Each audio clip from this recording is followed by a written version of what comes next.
Salam alaikum tout le monde. Donc aujourd'hui, Inch'Allah, nous allons essayer d'étudier ensemble un hangar. Donc c'est un projet qui est réalisé par Karambi Abdullah. Je suis un étudiant en licence professionnelle de génie civil à l'IST Sali et demandé par M. El Shebab, notre professeur en construction métallique. Donc les données de notre structure sont les suivantes. Les caractéristiques des sections. On a les poteaux HEA 100, les poutres IPE 180, les lisses et les cornières sont respectivement des cornières qui font 70 x 7 et 80 x 10. Concernant maintenant les dimensions géométriques, on a suivant X ça fait 8 mètres, suivant Y ça fait la profondeur, ça fait 6 mètres, et suivant Z ça fait la hauteur, ça fait aussi 6 mètres. Donc on peut maintenant commencer.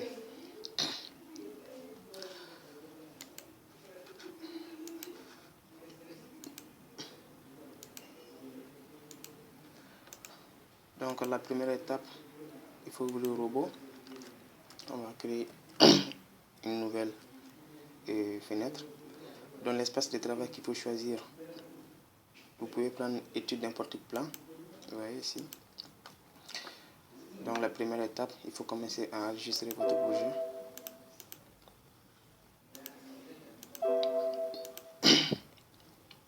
Après avoir enregistré votre projet, avant de commencer toute modélisation, il faut tout d'abord vérifier la préférence de la tâche dans laquelle vous pouvez trouver que ce soit les unités, les normes, etc.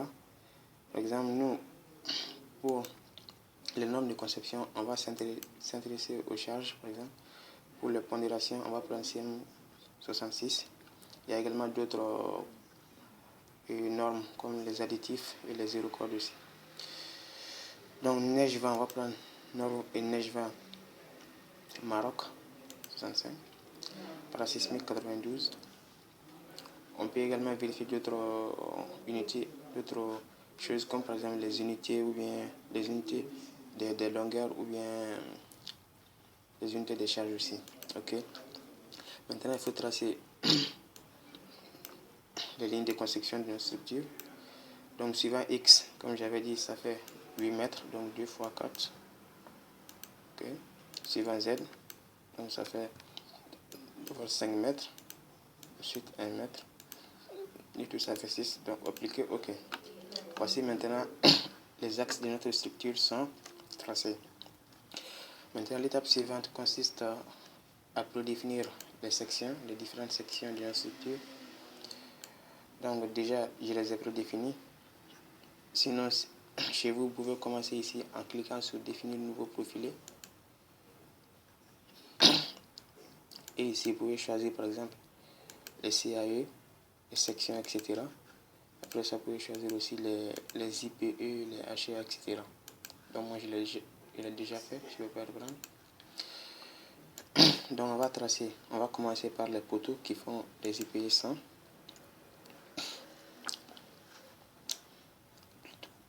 Plutôt des HA 100. Donc on clique sur HA et puis on trace. On clique d'abord sur ligne barre. Attention. Vous sélectionnez les profilés, vous venez sur barre et ici vous pouvez choisir par exemple poteau dérive 566 de HA 100, c'est bon. Donc on clique, c'est ici, point inférieur, point supérieur, et également ici et là aussi. Donc ça c'est nos différents poteaux. Maintenant on va s'intéresser aux poutres. Les poutres ce sont des IP 180. Donc on va cliquer sur les deux extrémités.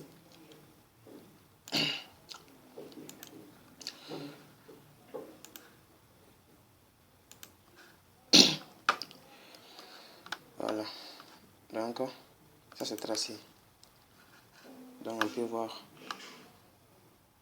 le croquis des profilés. Ici, vous voyez l'essence de l'inertie de notre poteau. Pour ces poteaux, généralement, on choisit l'essence de façon à sorte que il puisse... on choisit généralement l'essence de façon que la section, l'inertie du poteau puisse résister à l'effort du vent. Donc, pour ces poteaux de rive, ces deux poteaux sont bons. Mais quant à ces poteaux, on va faire une rotation afin de changer l'essence de l'inertie. Donc pour cela, on doit faire une rotation de 90 degrés. Donc on va choisir le poteau. On vient de la structure, caractéristiques et angle, gamma. Donc on va choisir notre angle qui fait 90 degrés parce qu'on veut que le poteau soit dans notre sens. Et on va appliquer. Voilà, c'est bon. Donc si tout ça c'est bon, maintenant on va essayer de passer à la... on va essayer de modéliser les restes. Donc pour cela, il faut venir dans chargement, autre charge, charge neige et vent. Ou bien on peut l'accéder directement à partir d'ici, charge neige et vent. Voilà. Donc pour cela, il faut cliquer sur automatique pour que ça puisse sélectionner tous les barres. Ouais. Et après ça, il faut définir la profondeur de votre structure. Pour nous, ça fait 6 mètres. Entre axes 6 mètres, bien sûr. Et il faut s'assurer que le vent et la neige sont respectivement cochés, leurs cases. Et accéder aux paramètres maintenant. Ici, on a le choix des départements. Puisque au début, j'avais choisi la norme marocaine. Donc, je vais devoir choisir la ville. Donc nous, c'est à Salé, mais Salé, c'est plus ou moins introduit dans Rabat. Dans Rabat, dans Carton, ça c'est Salé. Donc c'est bon. Maintenant, altitude géométrique, 0. Altitude de la construction, ça fait 6 mètres, c'est de la hauteur. Position du sol, 0 aussi, c'est bon. Donc, on va cocher automatique pour que ça puisse calculer la flèche automatiquement. On peut également venir voir aussi les vents. Donc, site, c'est un site qui est normal. Ça dépend de votre construction. S'il y a des bâtiments de part et d'autre et qu'une partie est protégée ou bien tout est protégé, ça dépend. Pour nous, c'est un site normal et type normal aussi. Donc, pression du vent automatique. Il faut cocher ici, cette case, c'est-à-dire CE et CI minimum, c'est-à-dire les coefficients d'intérieur et d'extérieur minimum. Il faut les cocher parce que dans ces cas, même lorsque le logiciel calcule automatiquement et qu'il voit que la valeur de ces coefficients sont inférieures au minimum, donc ça va prendre automatiquement les minimums. Donc ça c'est plus sécurisé. Il faut les cocher. Ensuite, on peut également accéder aux neiges. Voilà. Donc tout est bon ici. Perméabilité aussi. C'est bon. Pour les perméabilités, ça consiste tout simplement les pourcentages. Par exemple, si on a des fenêtres qui font 1 mètre fois 1 mètre, donc les pourcentages de perméabilité, ça fait 1%, disons. Si on a les fenêtres de 1 mètre fois 1 mètre, les pourcentages, ça fait 1%. Donc il faut raisonner comme ça. Maintenant, on va accéder à la génération 3D. Il faut cocher régulière. Sinon, si c'est irrégulière, bon là, ça c'est lorsque la distance interaxe ne sont pas constantes. Et pour nous, c'est juste une travée. Maintenant, le nombre de portiques, c'est 2, ça c'est bon. L'espacement, c'est 6.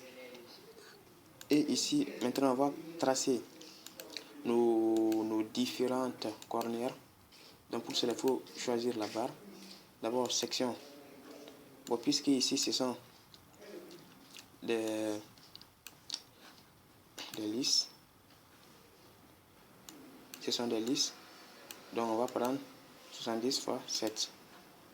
Donc, on choisit la section corner 70 fois 7, appliquée.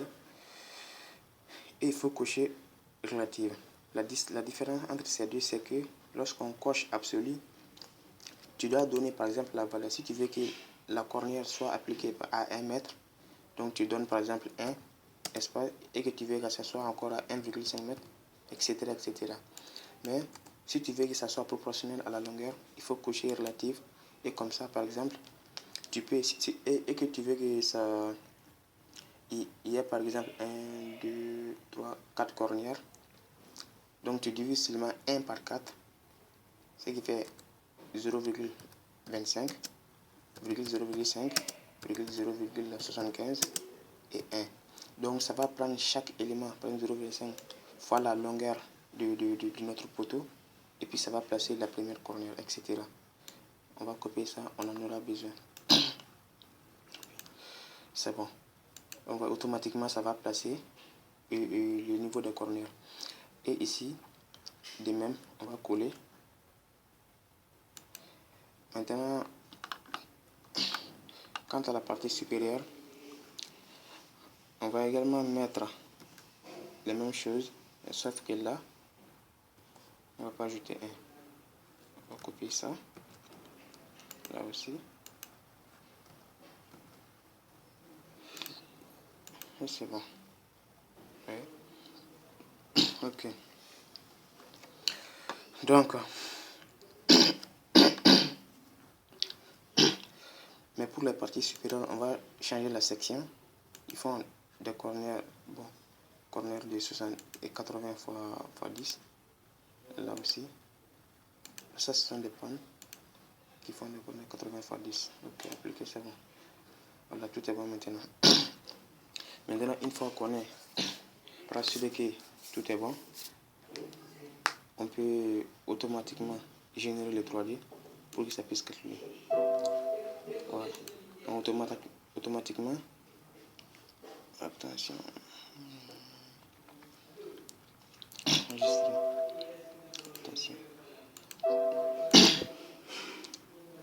Après, ajouter ici,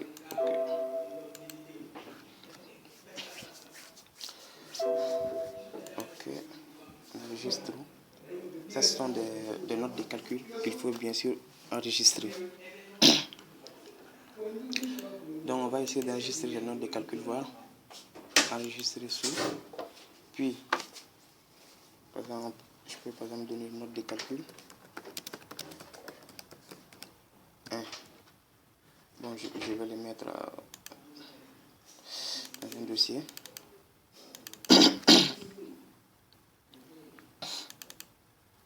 C'est par exemple. Ok, c'est bon. Bon, par exemple, cette note, elle permet de voir les dimensions de la structure et les données du vent, les coefficients. Et puis ça calcule également la pression de base et la pression dynamique. Donc il suffit seulement de vérifier si tout est correct. Et cette deuxième note de calcul aussi, ça permet également de voir notamment les parties charges qu'on a introduit bon, et qui peuvent être générées dues au vent. Donc on va aussi l'enregistrer. Ici, on va enregistrer un dossier. Donc, note de calcul 2, par exemple. Ok, on ferme. Maintenant, si on regarde notre structure, ouais, automatiquement, ça va générer la structure.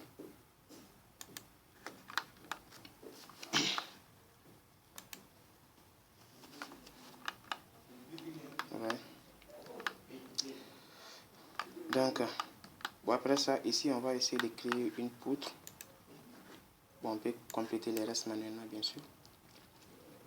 On va essayer de créer une poutre qui fait une section IPE 180 qui parle de ces nœuds. Ces nœuds. Donc, là, c'est bon. Ok. Maintenant, le problème qui est là, c'est qu'il faut vérifier l'angle de rotation de chaque élément. Par exemple, pour les cornières de cette partie, vous voyez les rotations. Donc, on doit faire une rotation d'ici.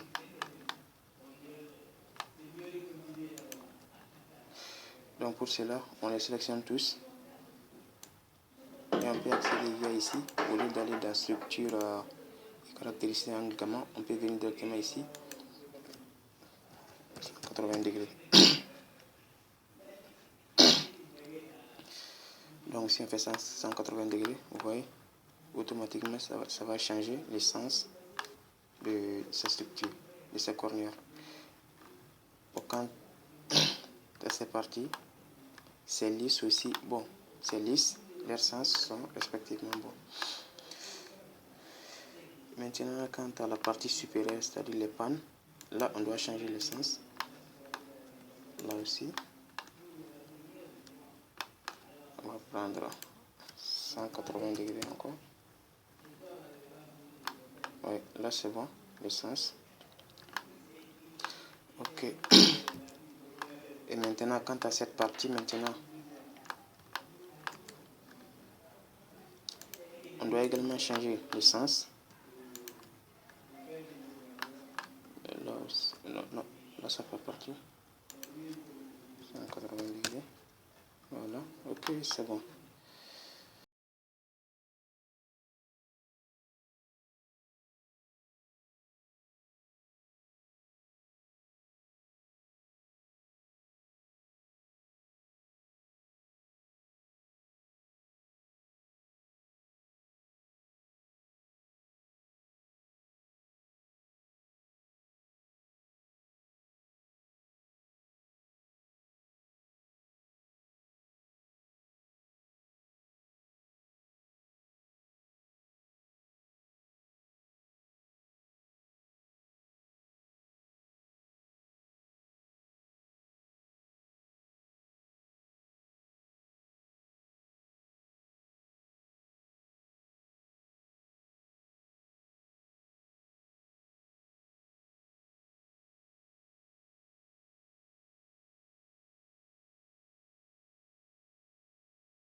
Donc il faut s'assurer que CQC est coché. Nature, c'est bon. OK. Et OK. Donc ici, c'est seulement ça. On prend seulement la charge d'exploitation, on ajoute également les charges du vadon, on ajoute tout. OK. Automatique. On fait appliquer. On va créer une nouvelle. Combinaison ELS. OK. Donc, on va tout sélectionner.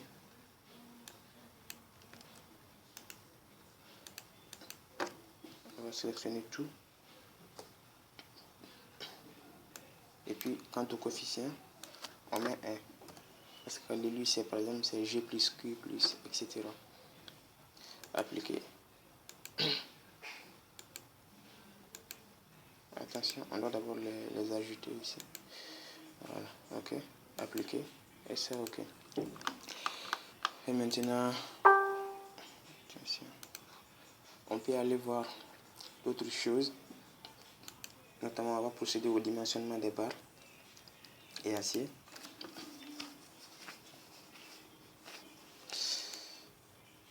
Et pour cela, maintenant, on va essayer de voir.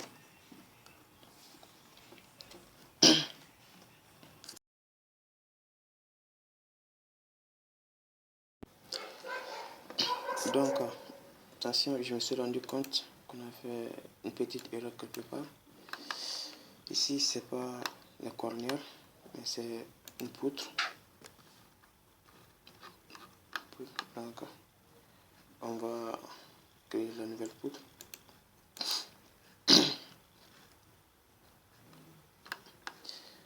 Barre. IPE 180. Je dessine. Voilà. La taille, c'est bon. Voilà aussi. C'est aussi une poutre. Enfin, une cornière, je dois supprimer.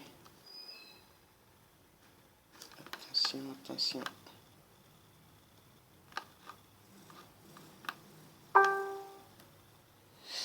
Attention.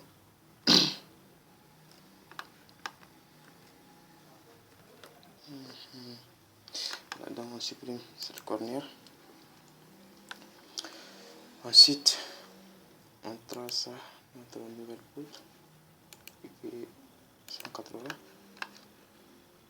Donc je trace. OK. Voilà.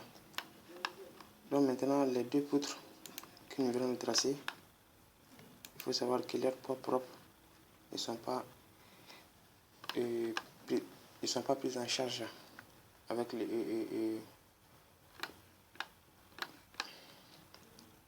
avec le logiciel. Donc pour cela, on va aller dans le tableau de chargement.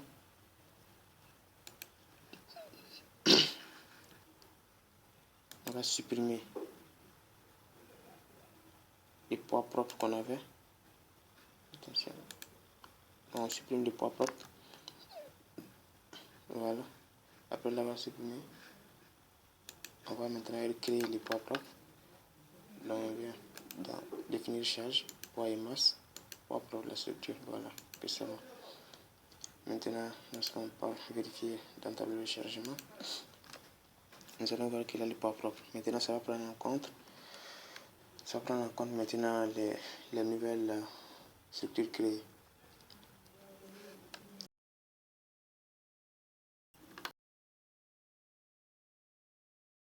Maintenant, les dimensionnements acier. Donc ici, on va créer des paramètres de dimensionnement. Par exemple, je vais donner par exemple poteau. Des poteaux. Et il faut savoir que pour les poteaux, on vérifie définitivement. Donc, attends d'abord, tout d'abord, attention, je vais définir pour vous montrer que ce sont nos poteaux sont tous articulés, encastrés, articulés. Appui, encastrement. Attention. Sélectionner. Donc je sélectionne mes différents nœuds. Ensuite encastrement et appliquer. Voilà. Donc je repars dans dimensionnement acier.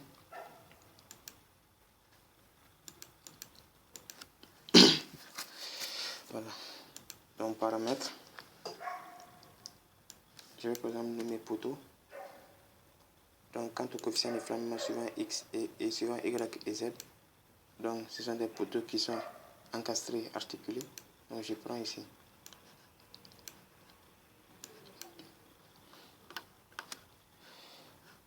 Donc numéro, je vais par exemple supposer que je vais étudier le poteau numéro 3.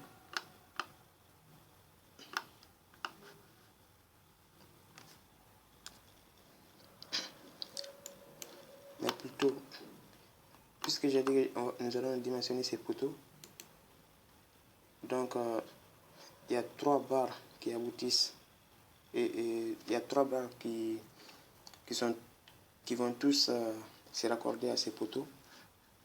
Donc nous allons prendre encastrer. Et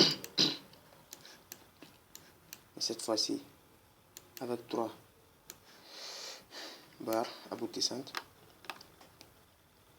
Donc la première barre, je vais choisir celle-là, ensuite celle-là, puis celle-là.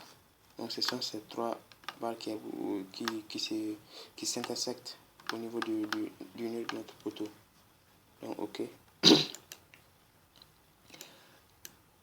Et de même là aussi.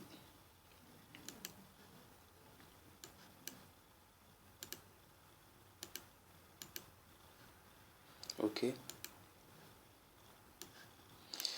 Maintenant, quant au type de déversement de notre poteau,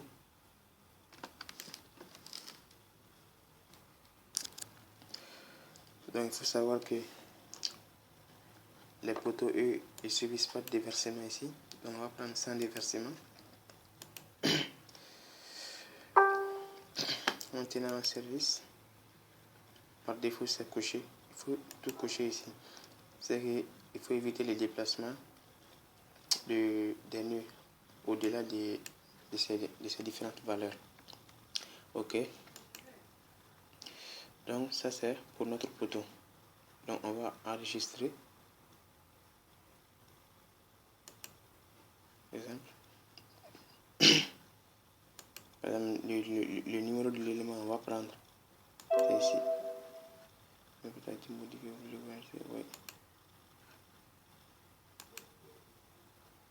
Voilà. On va essayer de voir les numéros. Numéro 3. On va enregistrer. Ou on peut les chercher via cette liste déroulante. Ok. Donc, tout est bon. Voilà. Tout est bon. Attention, il y a une petite erreur. Ah bon, puisque j'ai changé le truc, donc ça n'a pas pris en compte les modifications. Donc on va reprendre. Il faut d'abord donner le numéro de votre poteau. Ensuite, paramètres. Par exemple, nom poteau. Coefficient de déversement encastré et il y a 3 barres qui aboutissent. Première. Attention, attention. Attention. 2.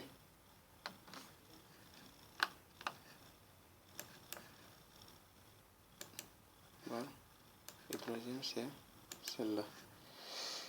Voilà. Ok. De même ici. Première, deuxième et troisième. Ok. Donc, pas de déversement au niveau des poteaux. C'est bon. Ok. On peut vérifier. vérifie ici service, on coche la limitation des flèches, des déplacements des nœuds, ok, et on enregistre,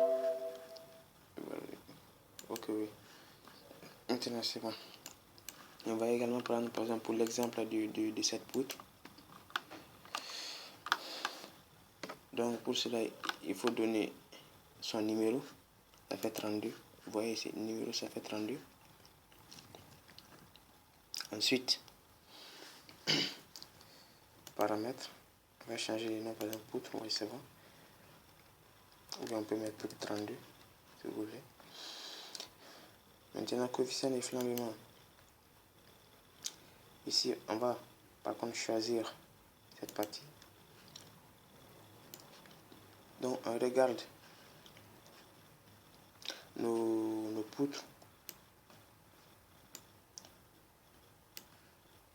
Donc la poutre elle va s'efflamber suivant et on doit vérifier suivant l'axe des Y et suivant l'axe des X, des Z disons, au niveau du flambement. Donc on coche dans les endroits, attention, pour celle-ci, puisqu'il n'y a pas de nœud aboutissant, donc là il n'y a pas de problème. Donc on va ici, ok.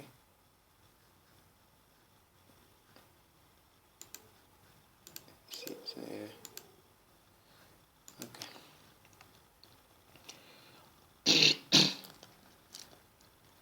Type de structure. Pour les poutres, il y a des versements. Concernant les niveaux d'application, de la charge, c'est au niveau de la du milieu. Ok. Et service. Donc il faut cocher la limitation de déplacement de la poutre. Ok. Donc tout est bon. Donc on peut voir également la note de calcul.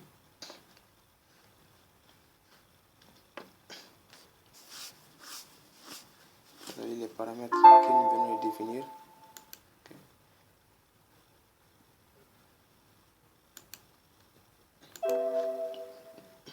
Donc on enregistre. Ok. On peut voir la note de calcul. C'est ce que nous venons de faire tout de suite. Mais par contre, pour cette poutre, on va essayer de créer nouveau pour cette poutre. La poutre numéro 5. Ok. Numéro 5. Ok. Donc, paramètres. Coefficient ici, on va prendre cette fois-ci celle-là. Parce qu'il y a des pannes intermédiaires qui la traversent. Donc, on va voir les flammes suivant Y. Ok. Suivant Z également. Et déversement supérieur. Comme ça. Déversement. On doit cocher dans les endroits où sont présents tous les nœuds internes. Inférieur aussi dans les endroits où sont présents les nœuds internes. Il faut s'assurer que ces éléments sont cochés. Et après, ok. Puis il faut également s'assurer que les déplacements des nœuds sont également limités. Ça c'est très important aussi. Ok. Niveau d'application de la charge. Au milieu, on va supposer que l'assemblage s'est fait au niveau du milieu. Ok, ça va. Et puis, poutre 5, on enregistre. Enregistrer. Donc, c'est un peu de la même manière qu'on effectue aussi pour les autres. Que ce soit les plans, les listes, tout. Donc, maintenant, on va essayer de calculer ce que nous venons de faire tout de suite. Donc, pour cela, il faut venir ici. Vérification des pièces. Nous, on va prendre par exemple ce que nous venons de faire. Des poteaux HA. Non, pas tout. Je vais par exemple prendre. Faisons la place. Je prends, ensuite, je prends, et je prends. Les trois par exemple. Je peux également ajouter d'autres corners aussi. D'autres lisses et panne. Voilà. Donc ces éléments, si je vais les vérifier, donc je les sélectionne touche, tous. Et puis je clique sur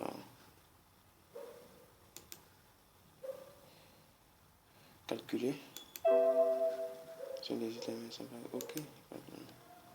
Donc ça va calculer automatiquement les différents éléments choisis.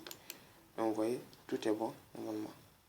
Sinon s'il y avait des problèmes, au niveau d'un élément, ça allait nous proposer par exemple, on va cliquer là-dessus deux fois et on peut changer bien sûr les éléments. Par exemple, s'il y avait un problème au niveau de cet élément, il fallait seulement supprimer les 100 et faire automatique.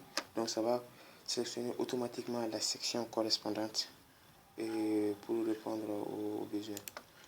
Ok. Donc on peut voir par exemple pour ce poteau, pour le poteau 3, on va essayer de voir la note de calcul. Ok.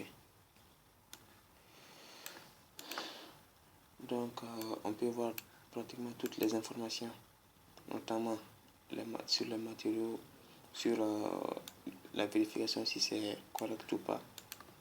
On peut voir ici tout. Donc on peut également l'enregistrer sous.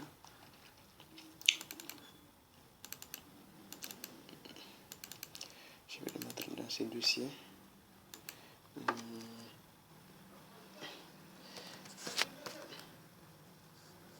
Note. Résultat.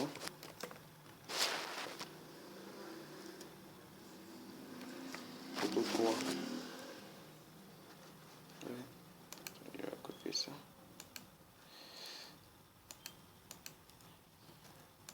Donc c'est bon comme ça. J'enregistre.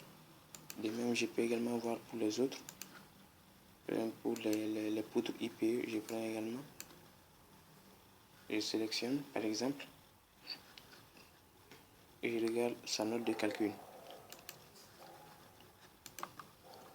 On va voir que le profil est adéquat. Enregistrer dessus.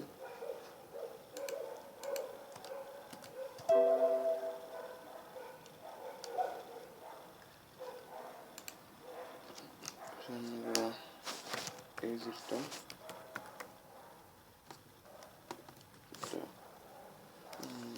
Poutre 5, je crois, oui.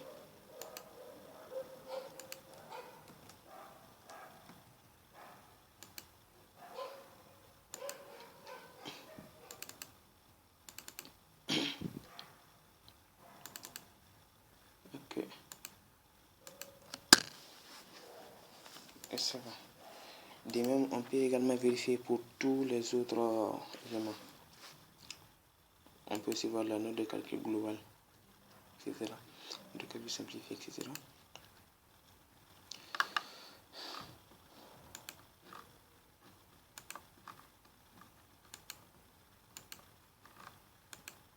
Ça, c'est le truc. Donc, on va essayer. On peut voir aussi, par exemple, pour le corner. Attention. C'est par exemple. Ce sont des notes de calcul qui sont simplifiées. On peut également voir des notes de calcul complètes, comme ce que je viens de vous montrer tout à l'heure. Donc, je ferme. J'enregistre. Ok. Donc, je peux tout fermer ici. Donc, c'est un peu comme ça que se passe l'assemblage des différents éléments et le dimensionnement plutôt des différents éléments, que ce soit les poteaux, les poutres, les pannes, etc. Donc, nous allons également essayer d'ajouter un petit plus. C'est-à-dire, on va essayer de faire l'assemblage de quelques éléments. Donc, pour cela, il faut sélectionner dimensionnement. dimensionnement assemblage aussi. Donc, je viens par exemple, je sélectionne le nœud plutôt. Attention. Donc, je viens ici. Donc, c'est définir l'assemblage poteau-poteau des deux côtés, de ce côté et de ce côté également. Donc, je clique.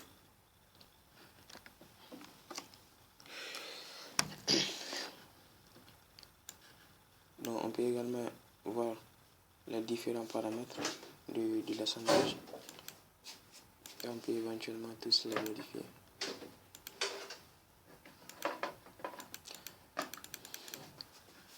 Donc, on va appliquer OK.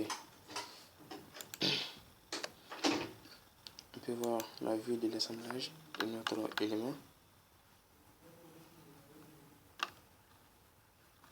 Ici par exemple, c'est la vue de l'assemblage de notre élément. Donc ça c'est l'assemblage par boulonnage. Vous voyez les platines. On peut également faire l'assemblage par soudure également.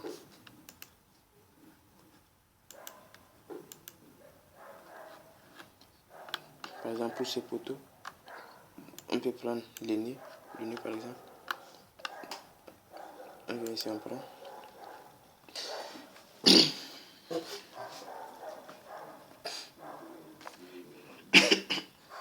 Excusez-moi.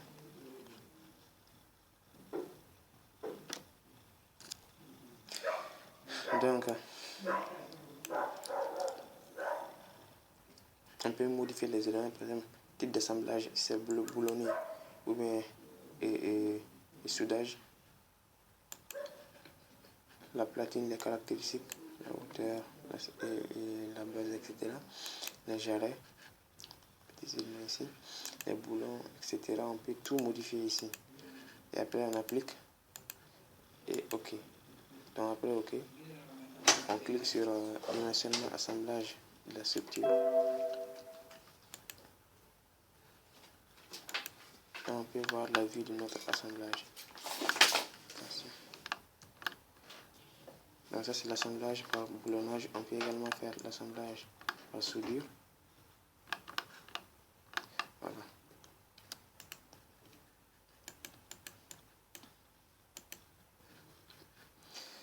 On peut également faire l'assemblage pour voir plus ou moins la note de calcul. Calcul manuel de l'assemblage. On clique ça et puis calculer. Donc ça c'est un peu, ça nous montre les ratios. Donc c'est OK. Donc c'est OK. Sinon si c'est pas bon, on va modifier les différentes caractéristiques de notre élément. Donc ça c'est pratiquement toutes les informations concernant l'assemblage de nos structures. Et puis bien sûr ça vérifie également les contraintes, que ce soit des tractions avec des cisaillements dus au boulon, etc. Donc les ratios 0,7, c'est ce qui n'est pas du tout mal. Donc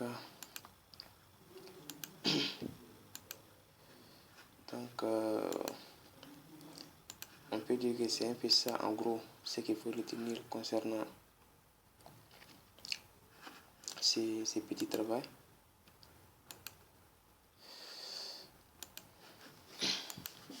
Donc je tiens à remercier le professeur de nous avoir donné cette opportunité.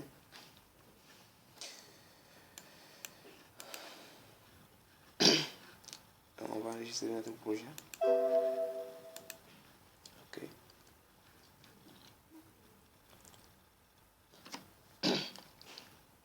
Voilà. Je crois que l'essentiel est fait. Donc c'est un peu ça, plus ou moins, le travail qui était demandé. Je crois que ce travail a plus ou moins été à la hauteur. Je remercie tout le monde. Merci beaucoup et à bientôt. Salam alaikum.